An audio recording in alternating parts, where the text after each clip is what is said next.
this was never just a battle between two companies. It was a quiet economic war where bulldozers replaced weapons, prices replaced firepower, and factories became fronts in a global struggle for industrial dominance.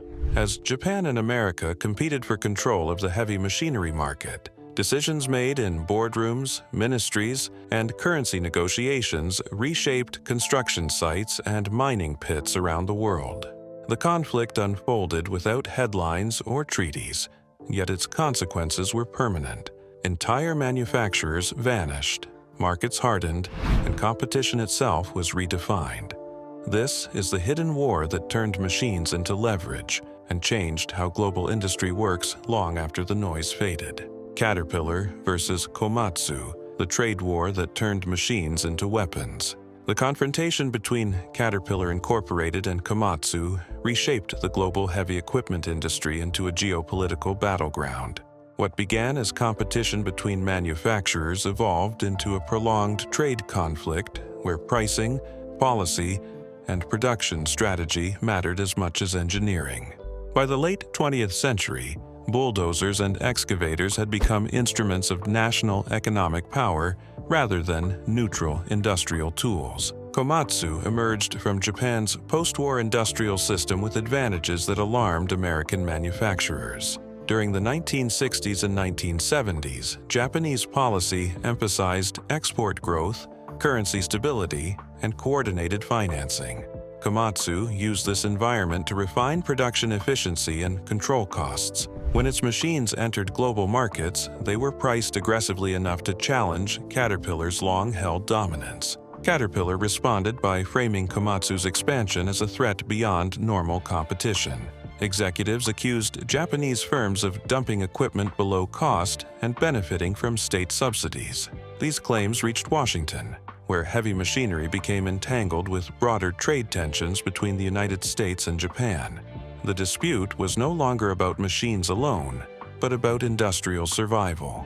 Throughout the 1980s, Caterpillar lobbied for investigations and political pressure.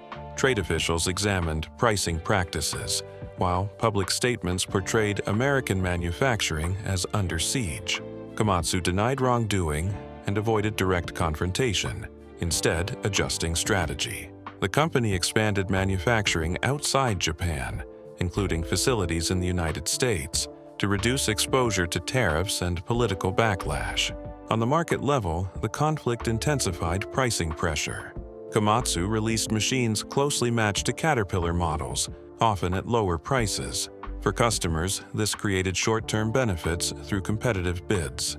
For manufacturers, it triggered margin erosion and forced strategic responses. Caterpillar absorbed losses in key segments to defend territory, treating price as a weapon rather than a signal. Distribution systems became decisive. Caterpillar's entrenched dealer network offered parts availability, financing, and service coverage that Komatsu struggled to replicate quickly. Even when Komatsu machines performed competitively, customers hesitated to abandon Caterpillar ecosystems. Switching suppliers risked downtime, retraining, and parts incompatibility. This structural lock limited Komatsu's ability to convert sales into permanent displacement. Regulatory attention failed to resolve the confrontation. Investigations examined pricing behavior, yet authorities treated the dispute as cyclical competition rather than structural conflict. As long as multiple brands existed, dominance was considered absent. This interpretation ignored life cycle dependence, where machines operated for decades within fixed service ecosystems. Customers were technically free to choose, but practically constrained. The gap between legal theory and operational reality allowed both companies to escalate pressure without intervention, normalizing a prolonged economic standoff. That outcome reshaped purchasing behavior permanently across global construction and mining markets worldwide. Labor and currency dynamics compounded the conflict. A strong yen periodically weakened Komatsu's price advantage, while Caterpillar faced labor unrest that disrupted production. Each side absorbed different vulnerabilities, adjusting tactics rather than conceding ground. The rivalry became less about victory and more about endurance. Media coverage simplified the rivalry into national stereotypes, obscuring industrial complexity. American narratives emphasized fairness and jobs, while Japanese narratives stressed efficiency and modernization. Inside corporations, decisions were pragmatic rather than patriotic. Managers tracked currency shifts, supplier leverage, and fleet conversion costs. Each contract bid became a calculation of loss tolerance. Winning mattered less than preventing retreat. Over time, the rivalry trained customers to expect aggressive pricing cycles, embedding conflict into normal business behavior across the sector. This expectation narrowed margins and discouraged new entrants without similar scale, capital, or political insulation from retaliation worldwide. By the early 1990s, the trade war stabilized into uneasy coexistence. Komatsu secured a lasting global presence, particularly in Asia and selected construction markets. Caterpillar retained dominance in mining, large infrastructure projects, and dealer-controlled regions. No decisive outcome emerged, but the industry was permanently altered. The conflict demonstrated how heavy machinery competition extends beyond factories. Trade policy, currency values, labor relations, and distribution control shaped outcomes as much as product quality. Machines became leverage points in a wider economic struggle, deployed strategically rather than sold neutrally. Caterpillar and Komatsu did not simply compete, they mobilized entire systems around their machines. The result was an industry where rivalry hardened into structure, and where future competitors faced barriers built during a war few outside the sector ever noticed. Dumping accusations, how price became a battlefield. In the heavy machinery conflict between Japan and the United States, pricing was never just a commercial decision. It became an accusation, a defense, and a political weapon. Claims of dumping shaped how competition between Caterpillar Incorporated and Komatsu was interpreted, investigated, and fought from the late 1970s through the 1980s. What looked like lower prices on paper carried implications far beyond balance sheets. Dumping, in trade terms, refers to selling goods abroad below fair market value, often interpreted as below domestic prices or production cost. As Komatsu expanded aggressively into international markets, its machines frequently appeared cheaper than Caterpillar equivalents. For contractors and governments facing tight budgets, the savings were attractive. For Caterpillar, they were alarming. Price gaps were not treated as competition, but as evidence of systemic distortion. Caterpillar argued that Komatsu's pricing was impossible without external support.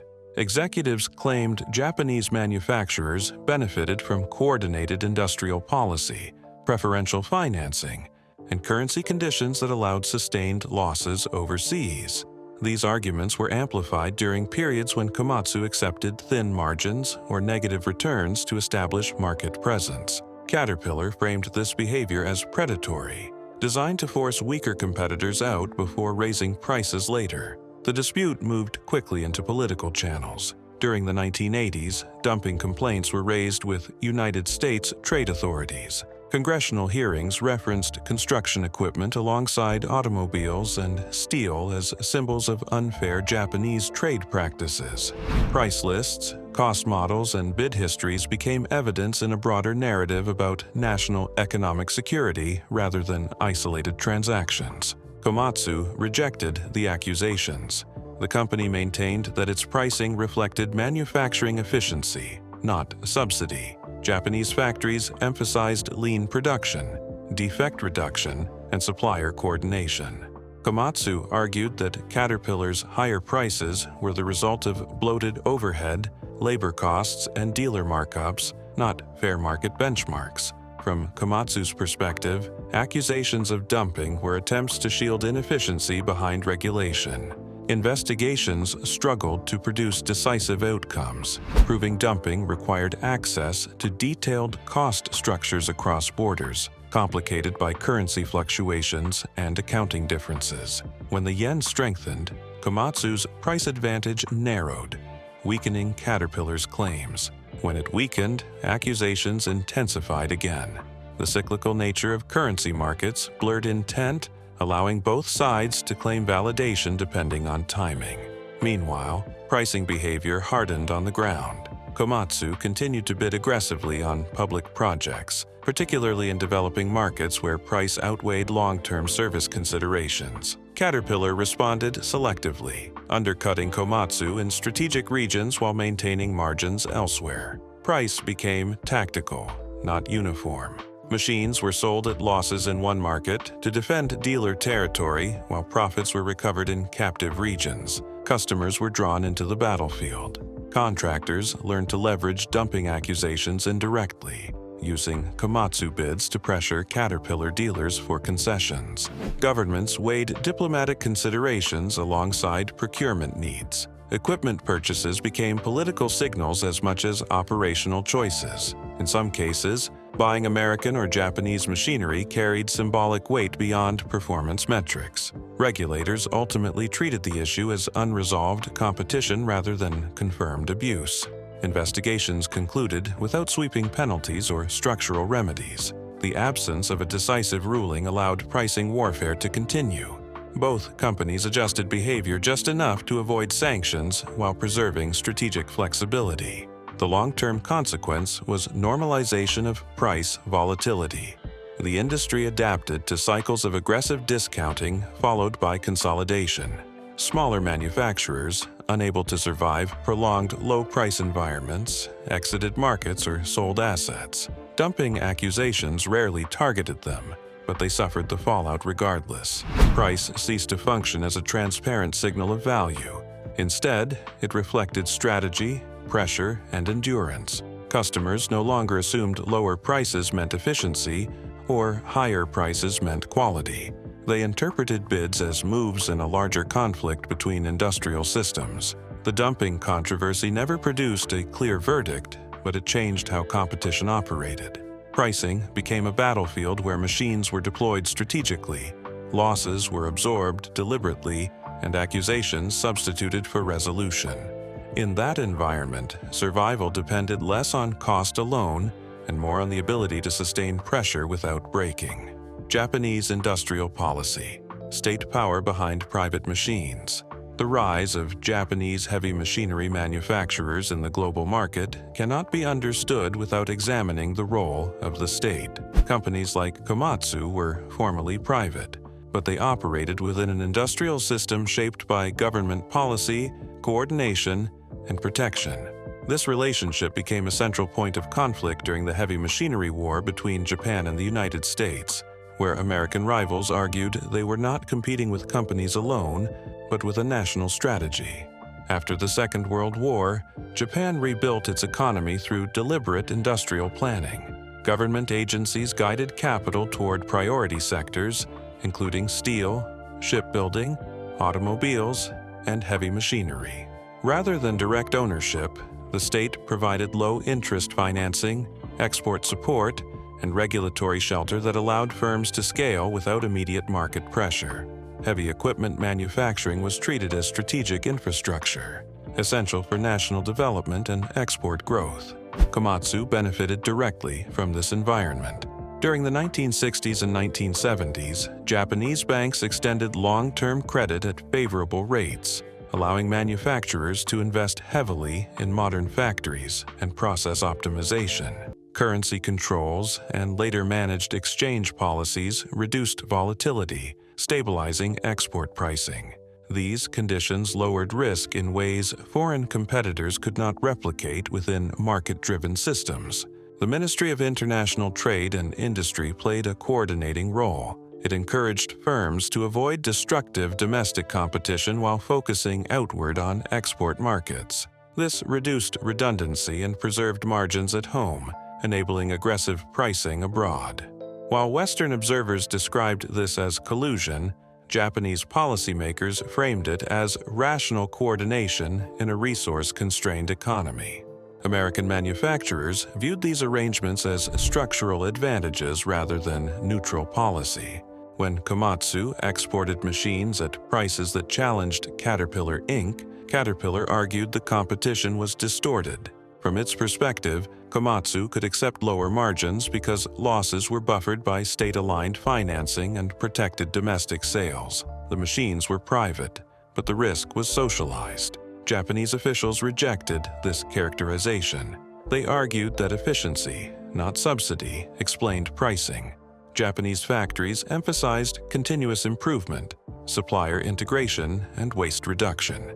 Government support, they claimed, merely corrected post-war disadvantages and aligned long-term planning. To them, American complaints reflected discomfort with coordinated capitalism rather than evidence of unfair practice. The tension intensified as exports expanded. Japanese equipment entered markets across Asia, Africa, and Latin America, often supported by export credit guarantees. These programs reduced buyer risk and made Japanese bids more attractive to governments and state-owned firms. American competitors struggled to match these terms without comparable public backing. Trade negotiations became forums for clashing economic philosophies. The United States emphasized open markets and firm-level competition. Japan emphasized stability, planning, and national interest. Heavy machinery became a proxy battleground for these models. Disputes over bulldozers and excavators echoed larger arguments over automobiles and electronics. Yet, Japanese industrial policy had limits. It relied on continued export growth and currency stability. When the yen appreciated in the mid-1980s, price advantages narrowed. State coordination could not fully offset exchange rate shifts. Profit margins tightened, forcing firms like Komatsu to invest overseas and adapt to foreign labor and regulatory environments. The policy framework also discouraged rapid restructuring. Firms protected from domestic failure were slower to exit declining segments. This created inefficiencies that became visible once global competition intensified. State power enabled survival, but it did not guarantee dominance. For American rivals, however, the perception of unequal footing persisted. They argued that competing against state-backed systems required political responses, not just better machines. Tariffs, investigations, and diplomatic pressure followed, transforming industrial rivalry into trade conflict. Japanese industrial policy did not produce a single winner. It produced endurance. It allowed private companies to absorb losses, sustain pressure, and remain present long enough to become permanent competitors. In that sense, the state did not replace the market, but reshaped its timeline. The heavy machinery war exposed a fundamental clash. One side treated competition as firm against firm. The other treated it as system against system. Machines carried logos, but behind them stood governments, banks, and policy frameworks shaping who could afford to lose and for how long.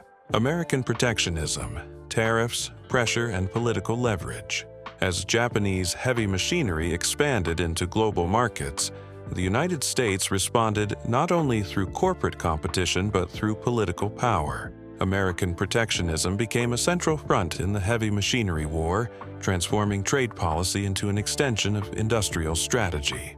For Caterpillar Incorporated, tariffs, investigations, and diplomatic pressure were tools to counter rivals like Komatsu when price competition alone could not contain them. During the late 1970s and throughout the 1980s, American manufacturers increasingly framed Japanese machinery imports as a national economic threat. Heavy equipment joined automobiles and steel as symbols of industrial decline. Executives testified before Congress, arguing that foreign competition was not market-driven but state-engineered. This framing aligned corporate interests with political anxiety about deindustrialization, job losses, and trade deficits. Tariffs were the most visible instrument. While sweeping duties were rare, the threat of targeted tariffs shaped negotiations. Investigations under trade law examined whether Japanese machinery was being dumped below cost. Even when penalties were not imposed, the process itself created uncertainty. Buyers hesitated, contracts were delayed, and Japanese exporters were forced to adjust pricing and sourcing strategies to reduce exposure. Political pressure extended beyond tariffs. American officials raised heavy machinery disputes in bilateral trade talks with Japan. These discussions were rarely confined to one product category. Bulldozers and excavators became bargaining chips in broader negotiations over market access, currency alignment, and industrial cooperation. The message was implicit but clear. Continued access to the American market required restraint. Caterpillar benefited from this environment without direct control over it. When trade investigations intensified, Komatsu faced reputational risk regardless of outcomes. American dealers and customers were reminded that purchasing Japanese equipment could become politically complicated. This uncertainty favored incumbents already embedded in domestic infrastructure and government relationships. Lobbying amplified the effect. Industry groups emphasized national security and strategic capacity, arguing that domestic heavy equipment manufacturing was essential for infrastructure and defense readiness. These claims resonated during periods of geopolitical tension, even when the machines in question were civilian. Protection of industrial capacity became conflated with patriotism. Japanese manufacturers viewed these measures as selective enforcement rather than neutral policy. From their perspective, American firms enjoyed their own forms of protection, including defense contracts, export financing, and regulatory leniency. The difference was visibility. American support was fragmented and indirect, while Japanese coordination was explicit. Protectionism, they argued, was being applied asymmetrically under the language of fairness. The effectiveness of American protectionism was mixed. Tariffs did not eliminate Japanese competition, but they altered its form. Komatsu expanded manufacturing inside the United States, employing American workers and sourcing components locally. This move reduced political vulnerability while maintaining market access. Protectionism forced adaptation rather than retreat. At the same time, political leverage reinforced structural advantages. Domestic manufacturers benefited from procurement preferences and informal bias toward established suppliers. Infrastructure projects favored companies with proven service networks and regulatory familiarity.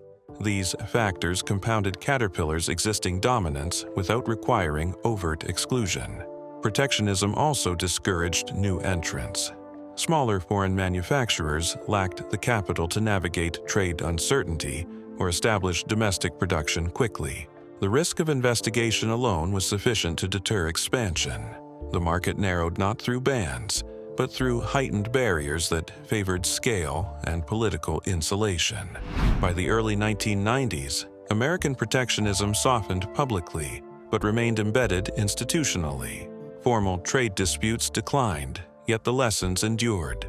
Foreign manufacturers understood that aggressive expansion could trigger political consequences. Pricing strategies became cautious. Growth slowed and stabilized rather than accelerated. The heavy machinery war revealed how trade policy functions as industrial strategy. Tariffs and pressure did not declare winners outright. They shaped behavior, constrained risk, and protected incumbents indirectly. Political leverage compensated where market competition fell short. American protectionism did not defeat Japanese manufacturers. It disciplined them. It ensured that competition occurred within boundaries favorable to existing power structures. Machines crossed borders, but always under the shadow of policy. In this conflict, governments did not replace corporations. They reinforced them. Heavy equipment became a site where economic competition merged with national interest, and where political tools quietly determined how far rivals could push before resistance appeared. Dealer networks versus factory control. Two systems, one war. The heavy machinery conflict between Japan and the United States was not only a clash of companies, but of systems. At its core stood a fundamental structural divide. Caterpillar Incorporated built power through independent dealer networks, while Komatsu relied on factory control and centralized coordination. These opposing models shaped how competition unfolded, determining which firms expanded, which stalled, and which disappeared. Caterpillar's dealer system was decades in the making. From the early 20th century, the company treated dealers as extensions of itself rather than simple resellers. Dealers were granted exclusive territories, protected margins, and long-term contracts. In return, they committed almost entirely to Caterpillar equipment.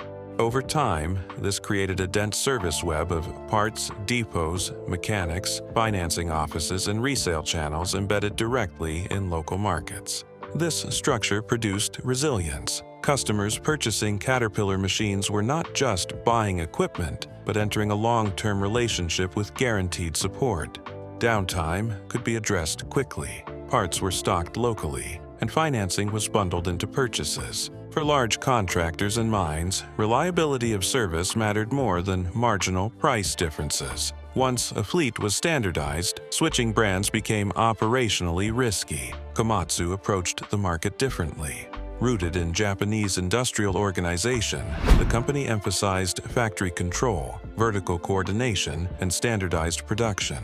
Manufacturing decisions, pricing strategies, and export planning were centrally managed. Rather than relying on independent dealers with broad autonomy, Komatsu maintained tighter oversight of sales and service operations, particularly in early export markets. This approach offered efficiency advantages. Centralized planning reduced duplication and enabled aggressive pricing. Factories optimized output, and machines were delivered with consistent specifications worldwide. In markets where service expectations were lower or projects were price-driven, Komatsu's system performed well. The problem emerged in regions where long-term support and rapid response defined purchasing decisions. Dealer power became the decisive fault line. Caterpillar's dealers were deeply invested in protecting their territories. Selling competing brands threatened their contracts and long-term viability. As a result, many dealers refused to carry Komatsu equipment, even when demand existed. Komatsu was forced to build parallel distribution networks, often with smaller, less experienced partners. This slowed penetration and increased customer hesitation. Factory control limited flexibility. Decisions that could be made locally within Caterpillar's dealer network required approval within Komatsu's centralized structure. While this ensured consistency, it reduced responsiveness. Service delays, parts shortages, and limited local authority undermined confidence on high-risk projects. For customers operating billion-dollar sites, these frictions outweighed price advantages. The contrast extended to financing. Caterpillar leveraged dealer-based financing arms that understood local credit conditions and customer histories. Komatsu relied more heavily on centralized export financing and manufacturer-backed terms. While competitive, these arrangements lacked the same on-the-ground adaptability, especially in volatile markets. During downturns, the difference became stark. Caterpillar dealers absorbed shocks, restructuring locally while maintaining service continuity. Komatsu's centralized model concentrated risk. Sales declines in one region affected broader planning, forcing cautious retrenchment. This reinforced perceptions that Caterpillar was a safer long-term partner. Neither system was inherently superior. Factory control enabled Komatsu to survive price wars and coordinate global strategy. Dealer networks allowed Caterpillar to entrench itself deeply and resist displacement. The war between them was not about replacing one model with the other, but about which structure better converted sales into permanence. Regulators largely ignored this dimension. Antitrust scrutiny focused on manufacturing share and pricing, not on distribution architecture. Yet distribution determined access. Machines could compete on paper while being locked out in practice. This asymmetry shaped outcomes more decisively than tariffs or lawsuits. Over time, Komatsu adapted. It invested heavily in dealer development, local service capacity, and regional autonomy. The process was slow and capital-intensive. Caterpillar, meanwhile, continued reinforcing its dealer moat, recognizing distribution as its strongest defense. The heavy machinery war was therefore fought on invisible ground. Factories built machines. Dealers controlled markets. Two systems collided, each reflecting its national industrial logic. The result was not a clear winner, but a landscape where structure mattered as much as steel. Mining and mega projects, where the rivalry turned brutal. The rivalry between Caterpillar Inc. and Komatsu reached its most aggressive phase in mining and mega infrastructure projects. Unlike general construction, these environments magnified every weakness. Equipment failures halted billion-dollar operations. Delays triggered contractual penalties. In these projects, competition was not symbolic or gradual. It was immediate, unforgiving, and often decisive. Mining projects demanded machines capable of operating continuously under extreme loads for decades. Haul trucks, shovels, and bulldozers were not replaced easily. Fleets were standardized, maintenance routines optimized, and operators trained for specific platforms. Once a manufacturer secured a major mine, it gained recurring revenue through parts, rebuilds, and service contracts that could last generations. Losing such a project meant exclusion for years, sometimes permanently. Caterpillar entered this arena with entrenched advantages. Its dealer networks maintained on-site service teams, stocked parts inventories, and provided rapid rebuild capability. For mine operators, this support reduced operational risk. Even when Caterpillar machines were more expensive up front, lifecycle certainty outweighed purchase price. Reliability was not measured in horsepower, but in hours of uninterrupted production. Komatsu challenged this dominance aggressively. During the 1970s and 1980s, it targeted large mining projects in Australia, Southeast Asia, and Latin America. These regions were less bound by North American dealer loyalty and more sensitive to capital costs. Komatsu offered competitive pricing and leveraged export financing to secure initial placements. Entry into a major mine, even as a secondary supplier, was strategically valuable. The rivalry intensified around ultra-class equipment. Caterpillar invested heavily in large trucks and shovels, while Komatsu refined its own offerings to match capacity and performance. Specifications converged. Differentiation shifted away from engineering and toward support guarantees, penalty clauses, and service response times. Contracts became complex instruments of competition, embedding maintenance commitments directly into procurement decisions. Mega infrastructure projects followed similar dynamics. Dams, highways, ports, and energy facilities required synchronized fleets operating on tight schedules. Delays cascaded across contractors and governments. Manufacturers were judged not only on machine performance, but on their ability to mobilize parts, technicians, and replacements immediately. Caterpillar's scale allowed it to surge resources rapidly. Komatsu often matched performance, but struggled to match the speed in regions without established support. Price warfare intensified in these bids. Both companies accepted narrow margins or losses to secure flagship projects. Winning a single mine or dam justified years of aggressive pricing elsewhere. Smaller competitors could not survive this environment. They were squeezed out, not because their machines failed, but because they could not absorb sustained bid pressure or provide equivalent support infrastructure. The brutality extended to contractual enforcement. Penalty clauses punished downtime harshly. Service-level agreements transferred risk from operators to manufacturers. Caterpillar's confidence in its network allowed it to accept these terms more readily. Komatsu accepted them selectively, learning through costly experience where its systems were overstretched. Each failure carried reputational weight far beyond the project itself. Labor and safety issues added complexity.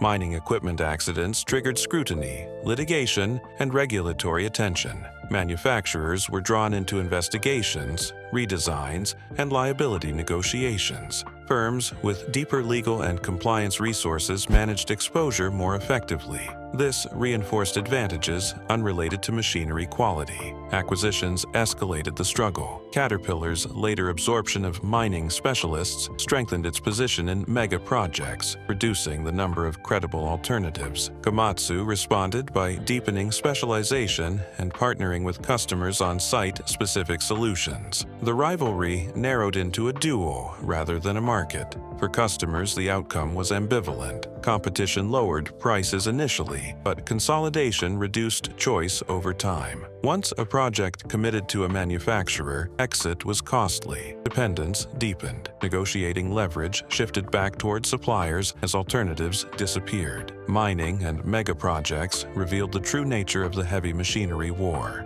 This was not competition for market share measured annually. It was competition for control over long-term industrial systems. Each project became a battlefield where endurance, capital, and support mattered more than innovation alone.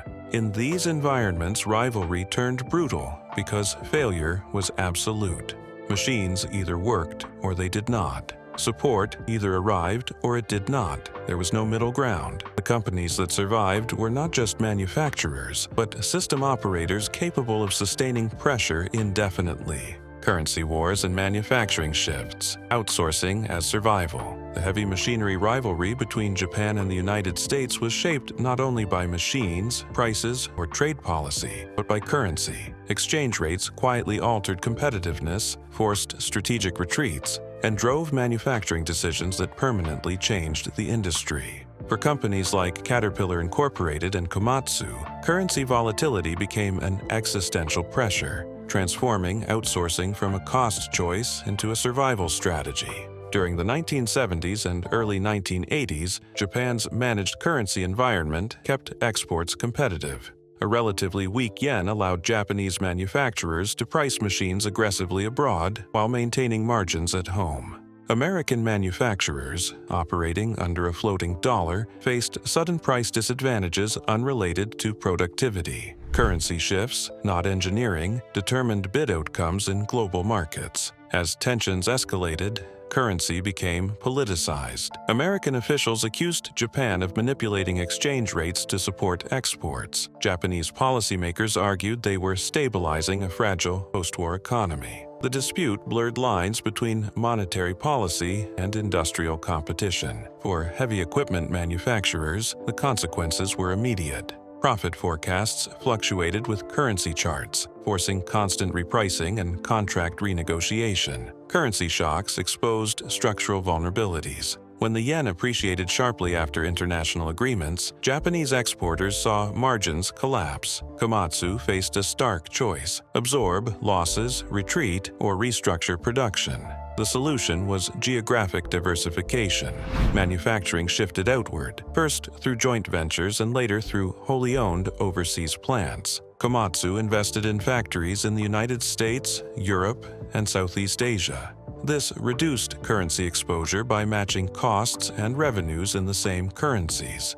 It also blunted political criticism, allowing the company to present itself as a local employer rather than a foreign threat. Currency pressure forced structural integration that no trade ruling could. Caterpillar faced similar pressures from the opposite direction. A strong dollar made American exports expensive abroad. To remain competitive, Caterpillar expanded global manufacturing. Plants were established or expanded in Europe, Latin America, and Asia. Outsourcing and offshoring were reframed not as cost-cutting but as currency defense. Producing closer to customers reduced exchange risk and protected margins. These shifts transformed labor dynamics. Manufacturing jobs moved across borders, weakening unions in high-cost regions. Companies gained flexibility, but communities absorbed losses. Currency volatility provided justification for decisions that might otherwise have faced resistance. Exchange rates became a neutral explanation for politically painful restructuring. The result was a more fragmented industry.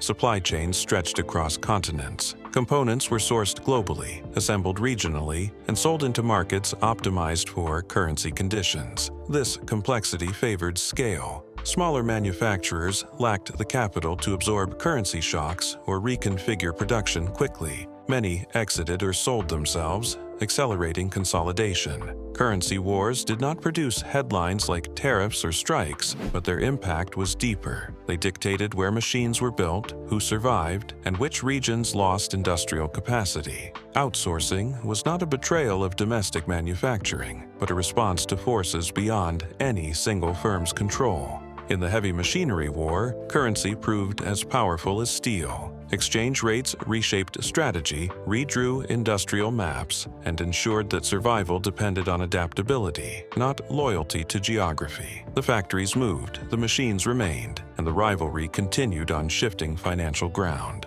These manufacturing shifts also altered technology transfer and knowledge control. As production moved abroad, firms standardized designs and processes to ensure consistency across plants. This reduced experimentation, but increased predictability. Innovation became incremental, focused on cost control and compliance rather than radical redesign.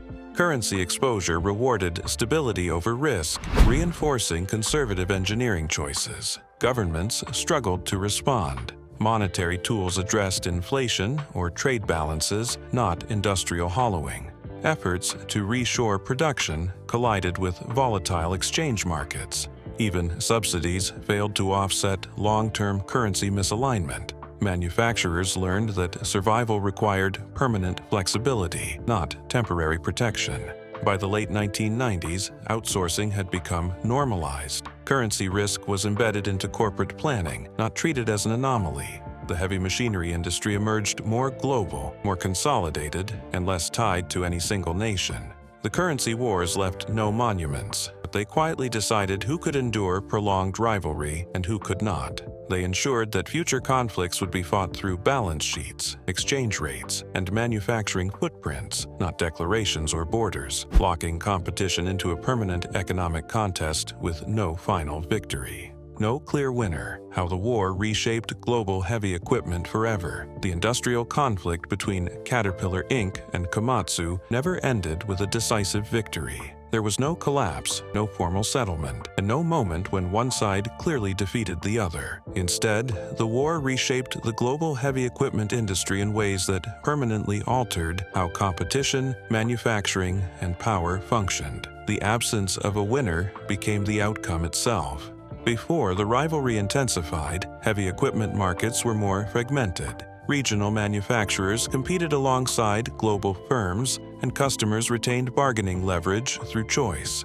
The prolonged conflict between Caterpillar and Komatsu changed that structure. Sustained price pressure, political intervention, and distribution dominance created an environment where only companies with massive capital reserves and global reach could survive. One of the most lasting effects was consolidation. Smaller manufacturers found themselves unable to endure long pricing cycles or absorb losses tied to currency swings and trade disputes. Even technically capable firms exited markets, merged, or sold themselves to larger players. This consolidation did not result from inferior products, but from exhaustion. Competition became a test of endurance rather than innovation. Customer behavior shifted as well. Buyers learned that purchasing heavy equipment was not a transactional decision, but a long-term dependency. Parts availability, service coverage, and financing stability outweighed engineering differences. Once fleets standardized around a dominant supplier, switching costs became prohibitive. The war trained customers to prioritize survival over experimentation, reinforcing incumbency. Manufacturing geography was permanently altered. Currency volatility and political pressure pushed both American and Japanese firms to globalize production. Factories spread across continents to hedge exchange risk and localize political exposure. National identity blurred. Machines labeled American or Japanese were often built elsewhere, sourced globally, and financed internationally. The war dissolved traditional notions of domestic industry. Innovation patterns changed subtly but significantly. Rather than radical redesigns, manufacturers focused on incremental improvements, cost control, and compatibility. Risky experimentation declined. In a market defined by long product life cycles and locked-in customers, reliability and predictability mattered more than novelty. Competition hardened around systems, not breakthroughs. Regulatory consequences were equally profound. Antitrust frameworks proved ill-suited to industries where power accumulates gradually through distribution, service, and lifecycle control. Investigations came and went without structural remedies. The war exposed gaps between legal definitions of competition and operational reality. Dominance persisted without formal monopoly designation. Beyond corporate balance sheets, the conflict reshaped how governments, lenders, and infrastructure planners approached heavy equipment procurement. Large public projects increasingly favored suppliers perceived as too stable to fail, reinforcing concentration through policy rather than performance. Financial institutions mirrored this logic, offering better credit terms to dominant manufacturers while treating smaller firms as higher risk. Over time, this feedback loop narrowed opportunity further. Dominance became self-reinforcing, not because alternatives vanished overnight, but because institutional trust followed scale. The rivalry extended beyond factories and job sites into finance, policy, and planning itself. Labor dynamics were reshaped. Global manufacturing reduced union leverage in high-cost regions while increasing precarity elsewhere. Jobs moved with currency shifts and political incentives rather than local loyalty. Workers became indirect casualties of a rivalry fought at corporate and governmental levels. Perhaps the most significant outcome was normalization of conflict. Aggressive pricing, political lobbying, and strategic outsourcing became standard practice. What once appeared extraordinary became routine. New entrants faced a hardened landscape where survival required immediate scale, global logistics, and political insulation. Barriers rose without being legislated. There was no clear winner because the war did not aim for elimination. It aimed for position. Caterpillar retained dominance in key segments. Komatsu secured permanent global relevance. Both adapted. Both endured. The casualties were competitors, communities, and market diversity. The heavy equipment industry that emerged was more concentrated, more global, and less flexible. Choice narrowed, power centralized. Customers gained stability but lost leverage. Governments retained influence but failed to restore balance. In retrospect, the rivalry did not crown a champion. It rewrote the rules. Heavy equipment ceased to be a product-driven market and became a system-driven one. Control mattered more than conquest. Endurance mattered more than victory. The war reshaped the industry forever, not by declaring a winner, but by ensuring that winning, in the traditional sense, was no longer possible.